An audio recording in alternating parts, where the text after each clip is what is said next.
Yeah, well, my name is Wilson Antone.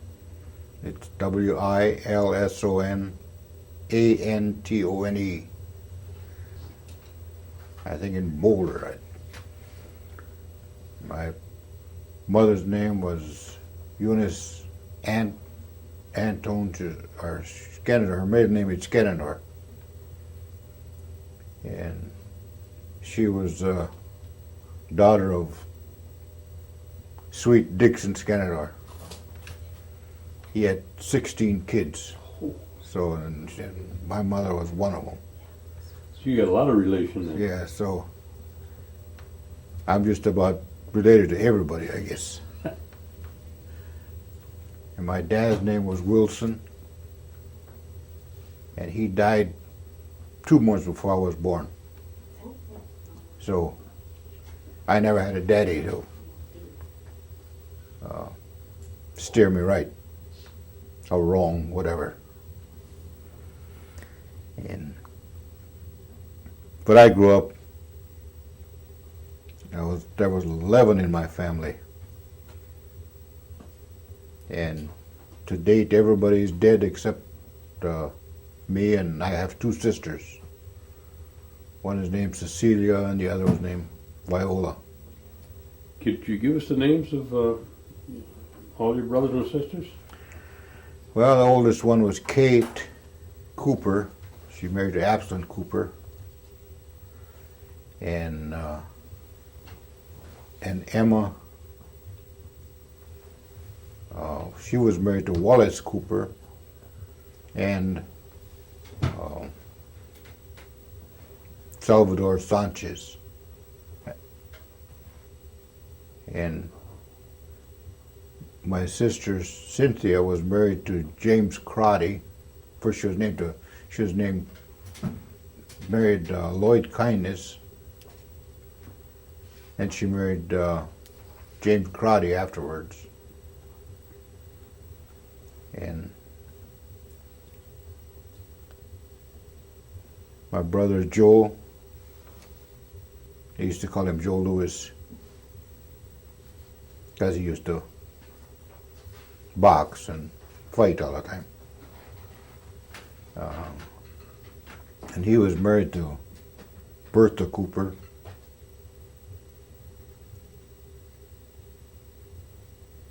And my sister Viola, she was married to Emerson Dockstader first, and then Richard Ortiz, and now all those people are dead. And my sister Cecilia, she was married to a Timon Dockstader. And then she married Mike Roberto, and he just died last month. And my sister Mary, they used to call her Wally, I guess, Danforth. She was married to Baptist Stevens first. And my brother Hanson, he was married to Betty Burkle, and he was married to Phyllis Skenador first. And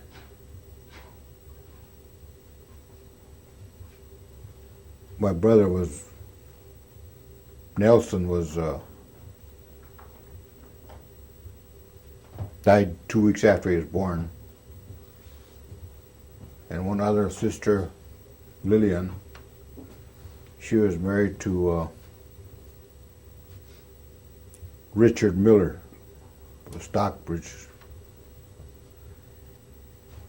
And everybody's dead except me. I'm the only one that wasn't married more than once.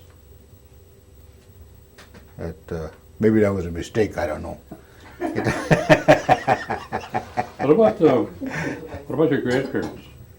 My grandparents was Dixon and Jane Scanador. And like I said, they had 16 kids, and everybody in that family had kids except Lindy. I think she's the only one that didn't have any children. So I guess when my grandfather died, he had like over 100 grandchildren and 130 some great grandchildren. So, and he was a little bitty shit. He was a little short guy. That's all he did was, I guess, stay in the house and make babies. Well, they had to have somebody with you. Yeah. And your grandma? My grandma was, I don't know much about her, but I think she was a John. And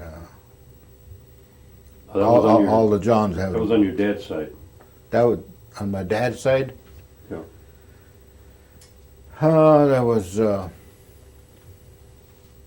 That was Neddy, Nathaniel, and that was Pete,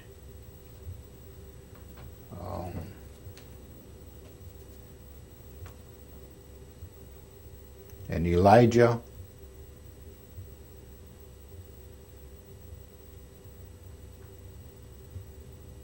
and I think there was a Bob Antone, and they all lived around here, and then they all just died, I guess. Now, what kind of work did your grandfather do? Now that was on your father's side. Antone? They were all, I guess, woodsmen, woodcutters, and all up around Tigerton area. yeah, I grew up around Tigerton and Split Rock, Wittenberg, Boulder, wherever there was work. I guess there was a logger and cut logs. And Did you spend a lot of time with your grandparents? no, I didn't. They lived here in Oneida, and that was a all-day trip from when I was a kid. Anyway, Well, your mother then, you say your dad died just shortly after or before you were born, right? and your mother, did she ever talk to you about her education, where she went to school? She never went to school. She never went to school. And did she speak Oneida? That's all she did speak, is very little bit English. And well, with that many kids, I'm sure she's pretty much of a homemaker then. She stayed at home. Yeah, she was never worked out. She always worked in the fields and planted a big garden, and just like everybody else did. And that was the way we lived. And we lived off the land. In the place you lived up in Tigerton, do you remember the place where you lived? I lived all over around Tigerton. Well, you moved around? We never stayed in one place more than a year or two. I see. So there was never any place where you call homestead. Good. We never owned anything, never did it. All we did was work and move from place to place. Now, did your mother spoke only Oneida to the kids then, right? See what? Your mother, she spoke only Oneida to the kids? Oh, yeah, mostly. That's And were you a fluent speaker then? I never spoke. I guess I did when I was a little guy, but I don't remember it. I always spoke English and went to school and forced to go to the school all the time. And you only spoke English, but at home, everybody would understand English and Indian both. Now, did your mother, did she have a lot of home remedies that she used, as opposed to Yeah, going to the doctor or thing like that? castor oil and witch hazel. Can you explain that to me? Well, if you got sick or if you didn't feel good and you want to stay home from school, you got castor oil. And then you got well in a hurry. Yes. Did they use any other kind of medicines? No, not really. I guess they used to get some bark from the woods and seep it for colds and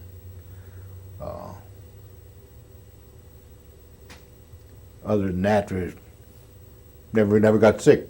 You didn't dare get sick.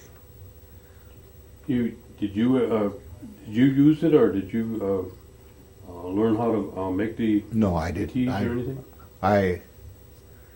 Like goose grease for earaches and skunk oil, and just kill a skunk and then render the oil. And How would you do that? you shot the damn skunk and then you skinned him and scraped the fat off and Mm-hmm. boiled it down and made grease out of it. And what would that be for? What kind of tonic would that be for? Oh, that was for colds and like earaches, and that's about all we ever got. Nobody ever got sick, really. And what about the what'd you say? It was the goose oil? The what? Goose oil, you said? Goose grease. Goose grease. Tell me about that. Oh, that was the same thing. It was we took the fat off the goose and boiled it down and kept that oil in. That was usually for, like I say, just for a tonic or sore throats and earaches. Everybody seemed to be getting a lot of earaches.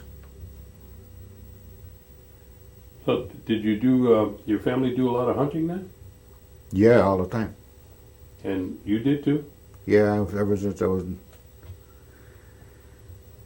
7 years old, I got my first 22 and got to be a expert with it and hunted squirrels, rabbits. Is there any techniques that you would use to, let's say, hunting rabbits as opposed to hunting deer? Is there a different way that you would go after those? Oh yeah, I never went hunting deer much. You just stood out in the woods and waited for them. Rabbits you had to go and look for and track them, jump on the brush piles and take off, and then you shot them. How could you tell which way the rabbit is going? I mean, No, you look at his tracks, yeah. I mean, and then you follow him. what does it tell you though? I mean, how could I tell if he was going this way or this way? Oh, any tracks you look at the toes and which way they're going. I never was asked that question before.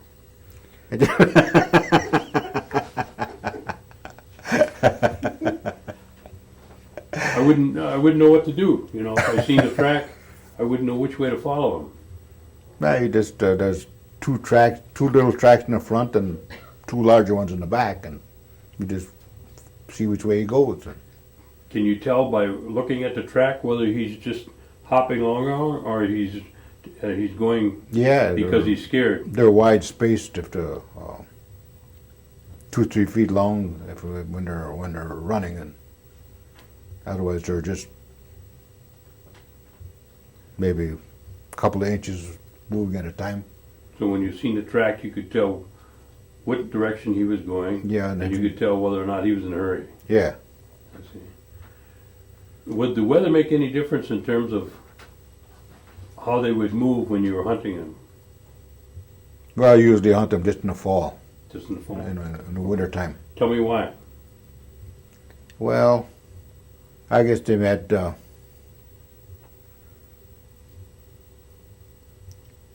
I don't know. We just never hunted them in the summer because they had babies, and you didn't kill rabbit because for some reason or other we never did. Mm. We only hunted in the fall. Now, do rabbits, do they have a certain habit that they follow? That, you know, when you're hunting them, that you can kind of predict what they'll do? Yeah, they usually they're going to briars or under brush piles, and you just look around and see if they came out, and if they didn't, then they're under there. You just took a stick and jabbed it through the brush pile, and they'd pop out of there, and you shot them. Could you hunt them without a gun? If you had a good dog. Did you have some good dogs? Oh yeah, I always had a nice dog. What kind would you usually have? Mongols, they're the best. They hunt the best, huh? Yeah. Okay. What about squirrel hunting? Same thing. You just there used to be a lot of squirrels then, and I had a dog that would just take off in the woods, and he'd see a squirrel and run him up a tree and stand there and bark until I got there. And I had a little dog named Jimmy. He was a little Spitz, and I just tell him, "Where's he at?" And he'd jump against a tree where the squirrel went up, and then I tell him to go around the other side. And then as you run around the other side, the squirrel came around the tree, and then you picked a spot, then you shot him. And hope he didn't get hung up there. Yeah, no, they don't. They never get hung up. Oh. That dog was waiting down the bottom, nailed him. Now you say you would get skunk oil. Whose job was it to go get the skunks? Well, if you saw one, I mean, you just nose drawn till you got a good shot at him, and or if the damn dog come back, so smelled up like that, you knew he was around there. What about porcupines? Porcupine we ate. They were always good. You found them near a pine tree that shot them and cleaned them right when they're warm. Should we stop, Gordon? Okay. We gotta stop. There's a mouse. There's a mouse over there. We're rolling anytime yourself. Okay. We got porcupines. We got rabbits. Partridge, Partridge. pheasants. They all nailed them into 22. With a 22. Yeah, that's all I had. Well, you gotta be pretty damn good with I a 22 was. to hit the I was an excellent shot. partridge. Yeah.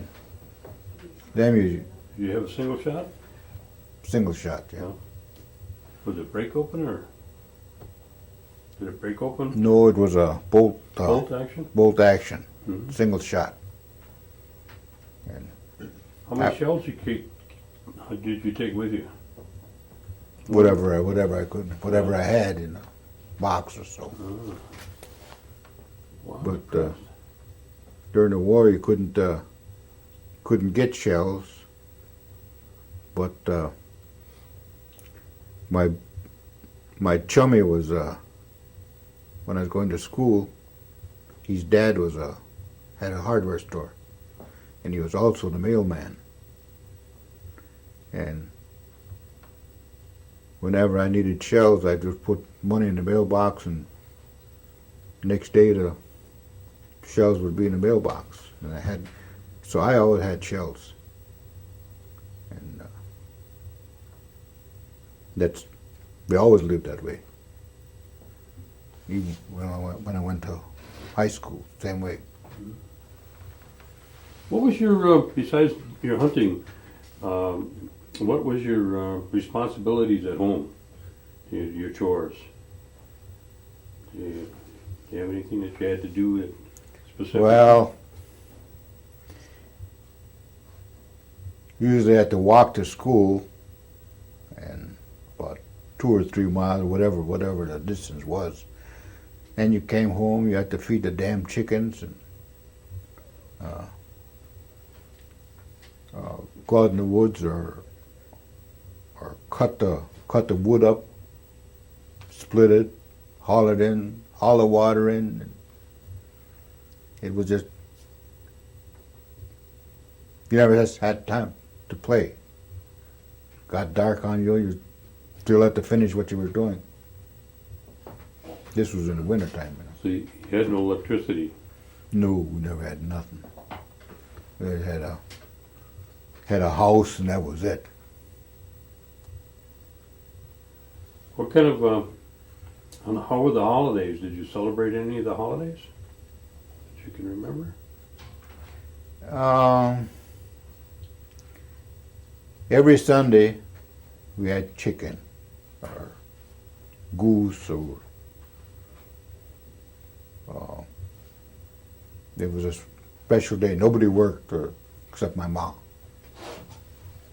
And fried chicken was and corn soup. That was always on the Sundays. On the weekends, holidays, it's never went nowhere.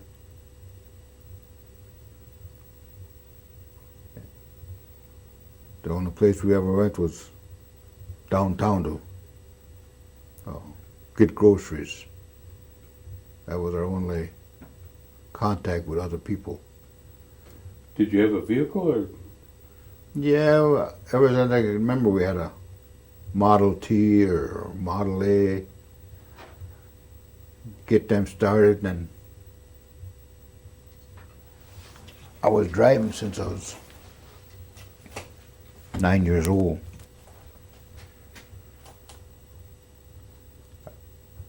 I was the only driver home.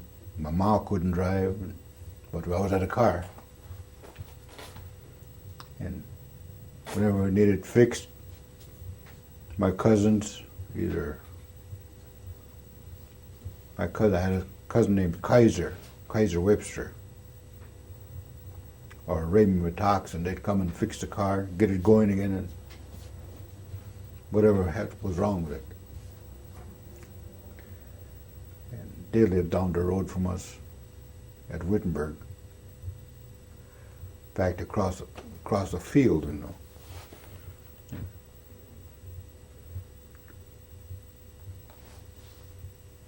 Well, you say you had a lot of chickens to feed. Do you have any other livestock besides chickens? Chicken, geese, and pigs. We would have a couple of pigs that we had to get fed all the time. And the milkman used to go by, and we used to have a barrel out by the road, and they used to fill it with whey whenever he goes by. Whey is a byproduct of cheese, and we used to mix that with the grain, and that's what we fed the pigs. But we hauled it from the road in pails, and so that was an everyday job too. Now, did you ever hear your grandparents or your parents or your mother or any of the family talk about the New York claim? We never knew much about it, except we got 52 cents every year. That's all we knew about it. And we got the 52 cents, we spent it for whatever we could get, and that was it. What it was, nobody knew. I see. When's the last time you remember getting it? Jesus, I don't know. My mom always got it, and I don't know if I ever got it. I don't remember anyway. Do you remember where you were where you were you still up in Wickenburg when you started school? I lived around Split Rock then. And there was a schoolhouse there, and I think we went several times. We lived in the same house. We'd move away wherever the work was. And my stepdad was Wilson Antone, and wherever there was cedar, because we didn't have the car then, or it was always too damn cold in the wintertime to start it. So we'd move closer to where the job was, where he'd have a swamp to cut out, or cedar post, fence post, or pulp and logs. So when the job was done, well, then you had to find another job, and wherever there was work anyway. And in the fall, we rake cranberries. Tell me about that kind of a job. I don't know what. Well, I was, I think about 12 years old when I used to rake cranberries. There's several companies in Potters and Brazos in Wisconsin Rapids. And used to flood the marshes, when it was going to freeze, to keep the berries from freezing. And then you flood the marshes again when you're going to rake cranberries, and it always raked one way. In the summertime, you rake the vines always to the right, and that way they kept them from getting tangled whenever you raked the cranberries. So whenever you raked, you all raked one way. And like I said, I was 12 years old, and I used to work with the men. Worked 10 hours a day. And when you raked cranberries, you wore hip boots, and the water was up to your knees. And that's where you used to rake, because the berries float to the top. And with these rake, it was a box with tines on the end, and you just reached back and you rake like that, and you dumped it against your knee to kick the berries to the back of the box, and you started again. And you had bushel boxes, and you filled them up. When you got it full, you carried the damn thing across the marsh to the end of the ditch, where it would be a boat, a small boat like that, and you'd pilot in that damn boat the bushel box. Grabbed the empty box and went back and kept going. Always in the fall, but I worked there during the summer also. You had to dig willows out of the marshes. Had a little tool with it looked like a screwdriver, with a fork on it, and you just push that down wherever you come to a little willow, and you pull the whole vine out, and that's how you kept that you kept the bogs clean. And then you, like I say, you rake all those vines one way. Then you had to dig them damn ditches it's all muck, and you had to dig them by hand. And it was just back-breaking work all the way through. Then in the fall, when the berries were ripe, well, then you went out there and you raked. How many years did you do that? Oh, I did that for a couple, 3 years. I met that.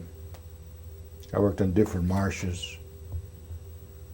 I worked for a company called Brazils. I worked for Potters, and I worked for Gottschalk's. It's another one. It's up by Babcock. That's by Nikusa. And it's just that finally got tired of that, and I was in Chicago then. About how old were you when that happened? Well, I quit school when I was about 15.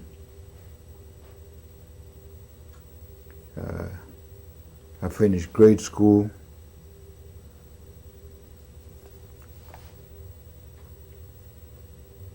And I must have been 14, 15. And I was 6, and I used to work then I got a job in Green Bay here for lights, I guess it's called. He used to unload pulp from the boats. Me and my brothers. I was too young to work there, but I was big enough. I just told them I was 18 years old, and they just hired me on. Used to unload paper from the boats, 500-pound bales they were, and be wheeling them damn things out to the railroad cars.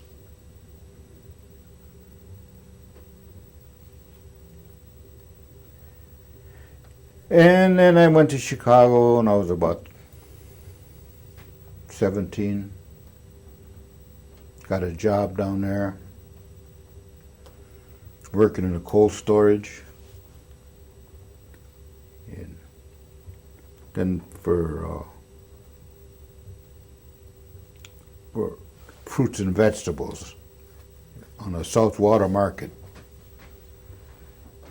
There was a market where all the truckers or all the stores came in and got their food, their fruits and vegetables from that market. It was a market that was about 3 blocks long and maybe 2 blocks wide, and all stores, commission houses. And I worked there. Then a company I worked for moved out to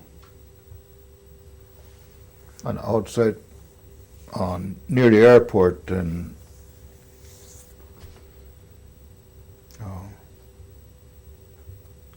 Chicago. And I worked out there then, drove there every day. And from there, I joined the Army. What year was that about? 1951.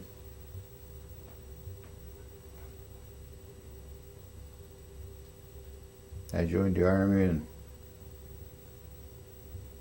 went to Fort Custer, Michigan. Took my basic training. Then I got into artillery, and I was stationed right back in Chicago. What were you? What was the camp there? I was stationed on the Outer Drive, once with a planetarium, and once by Navy Pier. I transferred from different companies. And I was also on 43rd Street. Then I got transferred to Sheboygan. I was in communications there. And I learned how to. I used to be on a firing range. There's a firing range in Sheboygan. There was. And I used to be on a tower and used to have planes pulling targets across the lake, and they'd fire at targets. And my job was to call those planes in and tell them what target to pull and when they were clear of the range. And these anti-aircraft guns would be firing at that target. And if it hit, well then I'd have to relay the message to the pilot to let out a different target. And when he was clear again, every time he made us pass, that was what I was doing.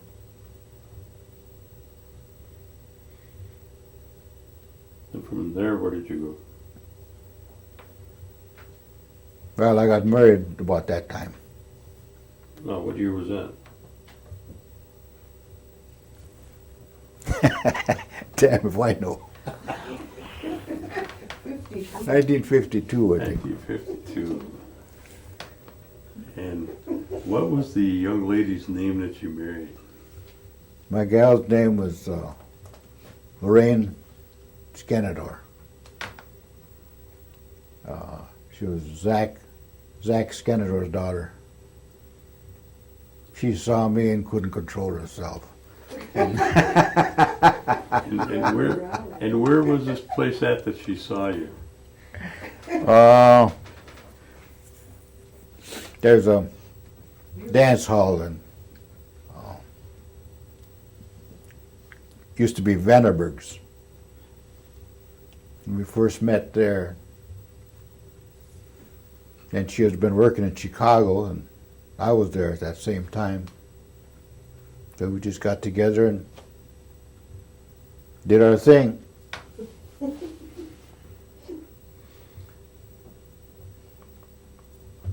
Then what happened after that?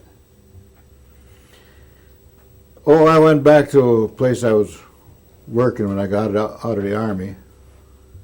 Was that Lights? In Or in Chicago? Chicago. Chicago. What year did you get out of the Army? 1954. Okay. I was there in the Army 3 years. Hated every minute of it. And I got out and went back to a job I had, and I lasted there 6 months, and I signed up to go to school. And because I only had schooling for 1 year in high school, but I finished this college. I went to college for 1 year. Then I was starving to death, so I got a job as a tool designer in Bloomington, Illinois. And from there I moved to Milwaukee and got a job there for a job shop, All-State Design and Development. And from there I went to General Electric. And I worked as an engineer, even though I never had no college, high school education or anything else. I just lied about my education, and they never checked. And one day I heard that they were going back and checking people's education. So there was a program that called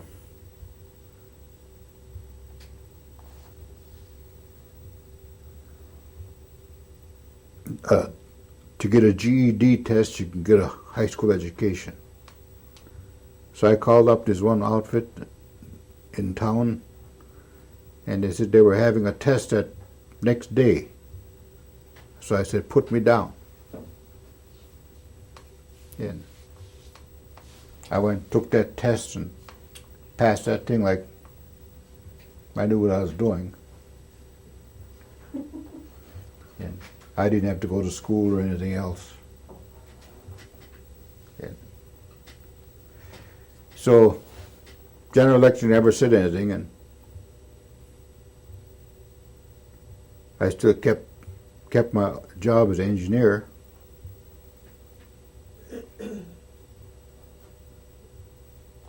Then they moved down to Florida, and I didn't like it down there. So I moved back, and I worked for Central Lab in Milwaukee. From there I went to Mercury in Fond du Lac.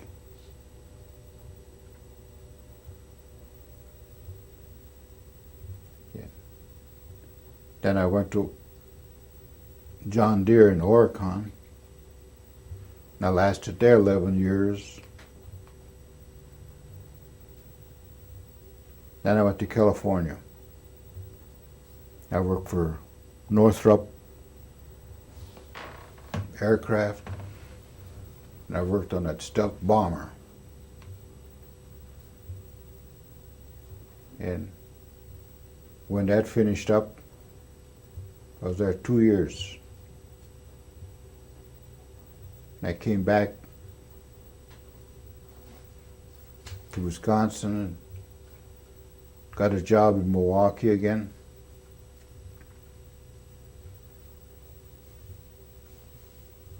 Then I started working out of my home.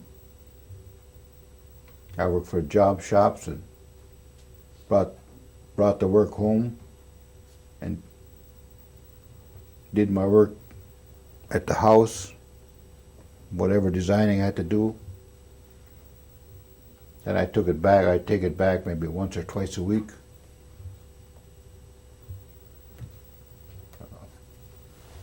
I worked for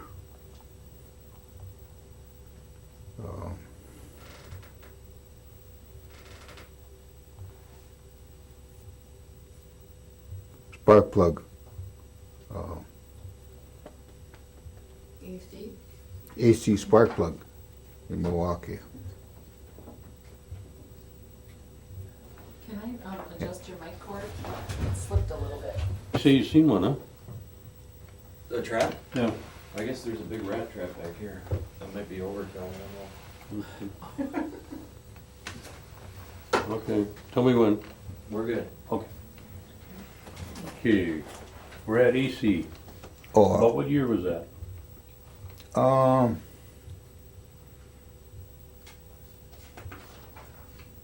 In the 80s. 92, something like that. 93. All right. During the course of all of this, you're still married and you have Yeah. any children? They got 2 girls. 2 girls? One And is when were they born? 1960, first one.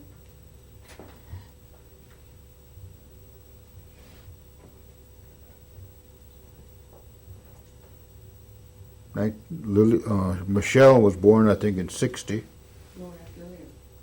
or Shelley was born in 90s.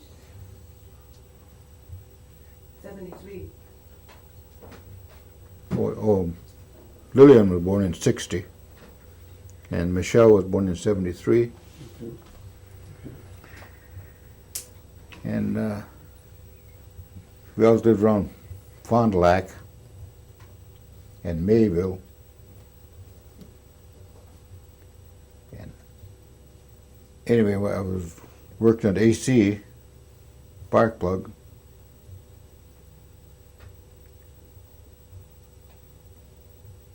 And I finished up the work I had there.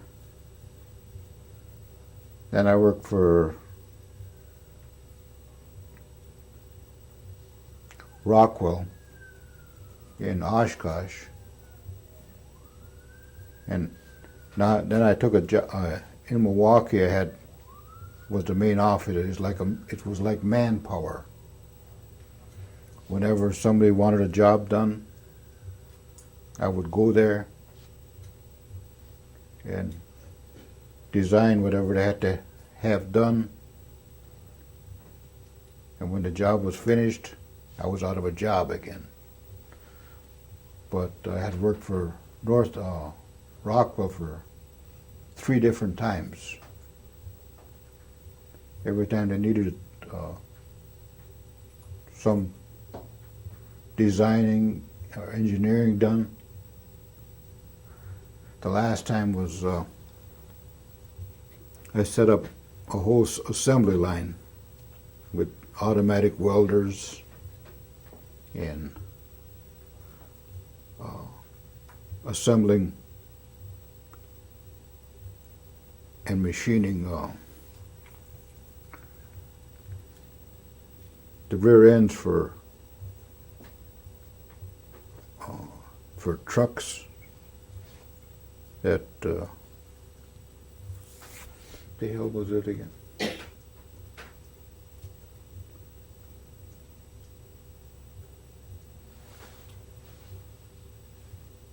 Anyway, it came out of Sweden, the trucks, and I had to set up the assembly line in Oshkosh, and that was my last job there.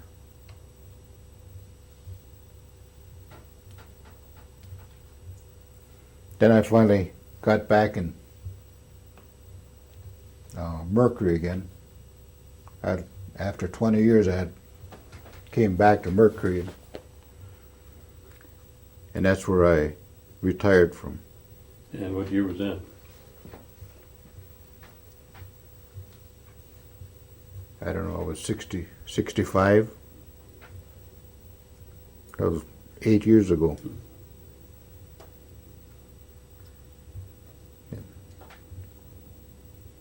Now, during all this time that you were, working at these various jobs, did you have any outside hobbies that you kept, or did you continue to do any hunting Oh, or fishing? I used to hunt, then I fished, and I used to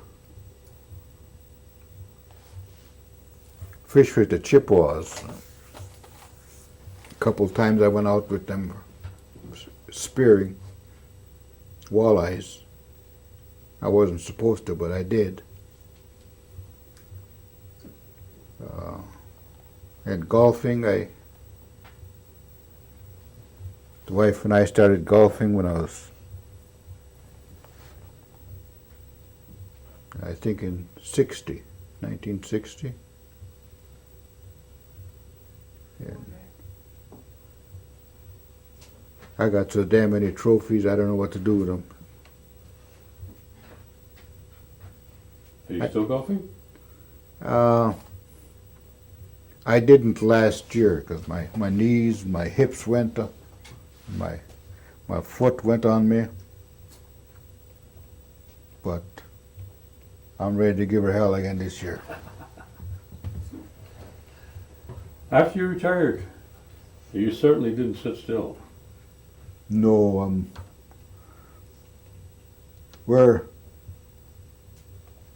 we go on vacations.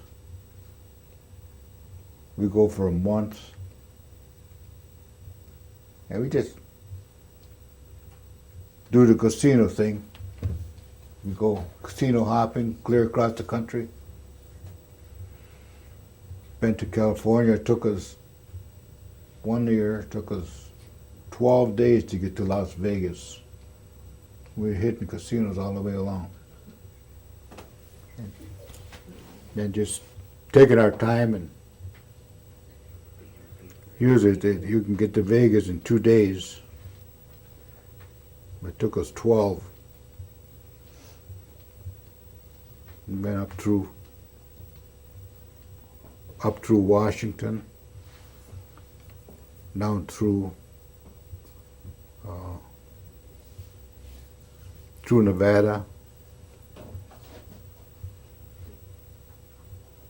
to Oregon.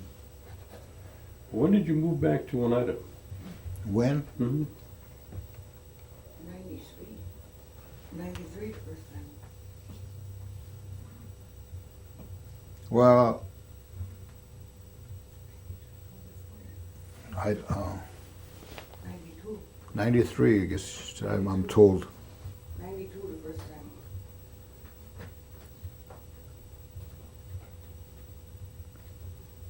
Because I got a heart attack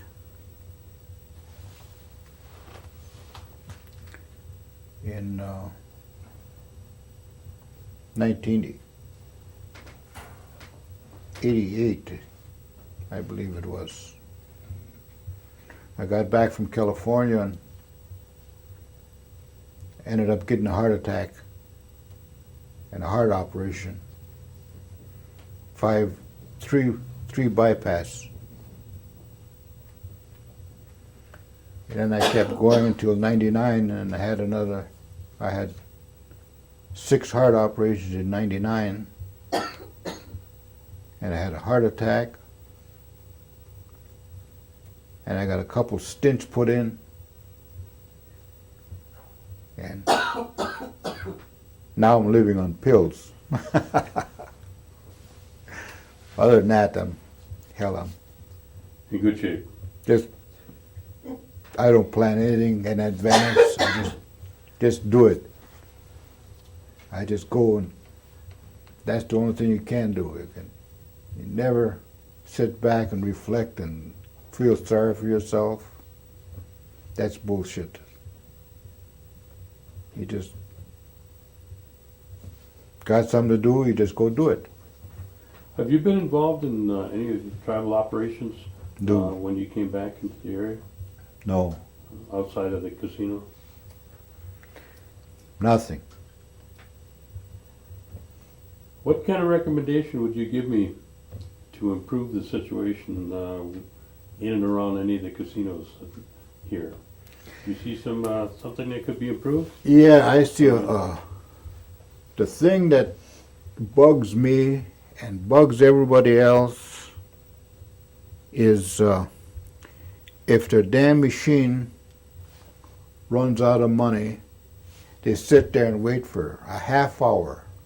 Now this is crazy as hell. It's because during that half hour, they're sitting there not spending money, and that's what they're there for. And I said, it's just wild. I mean, everybody just sits there and looks around, and it takes them so long to come over there and check your machine. And if you go to the old casino, near the wall there, where the kitchen is by that gallery back there. If you're playing there and you try to get change out of the machine and it is empty, so you sit there and wait, and you'll wait a half hour. Nobody comes around there. They're just not there. So you're saying customer service? Yeah. And if you go to Boulder, they've got all their machines with a ticket. You just hit that damn button, your ticket comes out, and it's all on paper. And you go take that paper and stick it in another machine, And you never wait, and you're always playing. Everybody's always playing. And it's just something that's got to be done. Okay. Is there anything that I left out?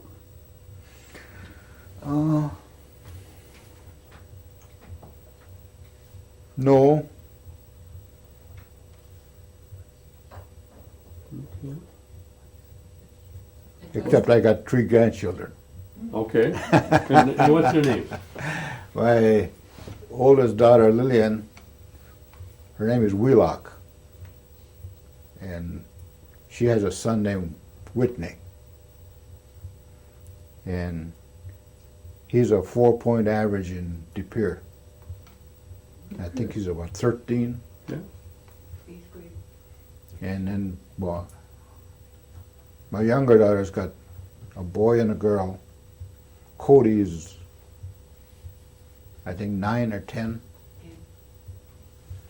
And Cynthia is 5, I guess. No, she's 7.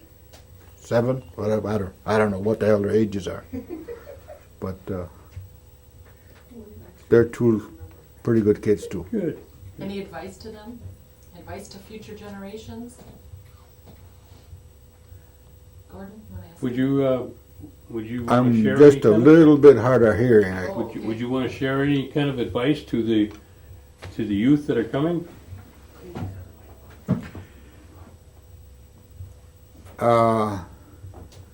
Well, I would say education. Education is everything. I don't care what anybody says now. In my day, I didn't have education. I was self-taught, and I worked as an engineer, but that's because I just sat down and I said, this is what, to myself, I taught myself trigonometry, and I had to, because nobody else was there to teach me. But education is everything. And the thing and computers, no matter what it is, everything's on computers. And once you learn that, you can get a job or do anything. Other than that, and don't let mama and daddy have to supply everything. If you want something, just go out and do it. See, but it all goes back to your ability to know which way that rabbit was run, see? Yeah, and that all comes from that. That's right, that's right. That's education, and that's what you had to learn. Right. And you learned that, and once you knew how to do that, you could handle anything in the world. Yep. In my case, it was. Well, not all of the rest of them are gonna have the opportunity you had to go after those rabbits. Yeah. So, but we thank you, Okay. and we appreciate it. Okay.